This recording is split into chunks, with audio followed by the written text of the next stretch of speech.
भारत से पक्की दोस्ती के लिए आज दुनिया के कई देश बार बार वो कदम उठाने के लिए तैयार रहते हैं जिससे भारत के दुश्मनों की नींद उड़ जाती है। चाहे चीन हो या फिर पाकिस्तान, भारत के खिलाफ साजिश या दिमाग लगाना कई बार इन्हें भारी पड़ता है। लेकिन अब एक बार फिर से चीन की धुलाई कर दी है भारत के एक मित्र देश ने और चीन को समझा दिया कि ज्यादा हवा में उड़ना उसके लिए हानिकारक है। अब हुआ भी कुछ ऐसा ही। दरअसल चीन दादागिरी करने के चक्कर में दक्षिण कोरिया को अनाप शनाप बक रहा था, लेकिन गुस्साए दक्षिण कोरिया ने सेकंडों में चीन की हेकड़ी निकाल दी और कर दिया चीनी राजदूत को तलब। असल में चीन सोचता है कि वो दुनिया का एकमात्र शक्तिशाली देश है और इसी चक्कर में उसने आरोप लगाते हुए कह दिया कि दक्षिण कोरिया का झुकाव अमेरिका की तरफ है। और फिर क्या था, दक्षिण कोरिया ने चीन के इस आरोप पर कड़ी आपत्ति जाहिर की और चीन को जारी कर दी चेतावनी, यानी कि रेड अलर्ट। वैसे चीन को ये झटका लगना जरूरी भी था, क्योंकि एक तरफ भारत लगातार चीन को हर दूसरे दिन झटका दे रहा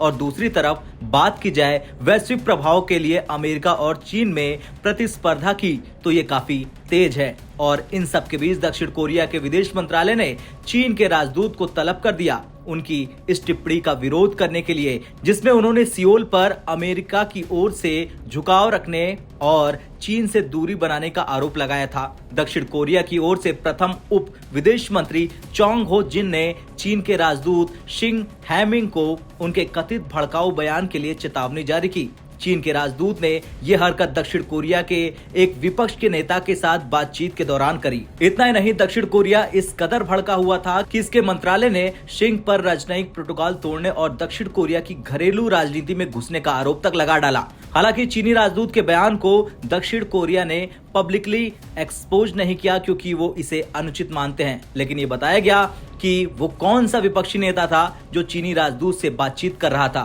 दरअसल दक्षिण कोरिया की डेमोक्रेटिक पार्टी के नेता ली जे म्यू के साथ हुई बातचीत में चीनी राजदूत ने हद क्रॉस करते हुए दक्षिण कोरिया की मौजूदा सरकार पर आरोप लगा डाला और अमेरिका की ओर से अधिक झुकाव रखने और सबसे बड़े व्यापारिक साझेदार चीन के साथ संबंधों को नुकसान पहुंचाने का आरोप लगाया। वैसे ये पहली बार नहीं है जब चीन इस तरह की हरकत किसी देश में घुसकर कर रहा। ऐसे कई देश है जहां चीन घुसता है और उसे तहस नहस करने के लिए इस तरह की चालें चलता है। खैर, दक्षिण कोरिया भारत के काफी करीब है चीन के मुकाबले, और जिस तरह से चीन की हेकड़ी दक्षिण कोरिया ने निकाली उसके बाद ये बात साफ है कि भारत के यार चीन को कहीं का नहीं छोड़ा है। अब आपका क्या कुछ कहना है कमेंट कर जरूर बताएं। ब्यूरो रिपोर्ट, भारत तक।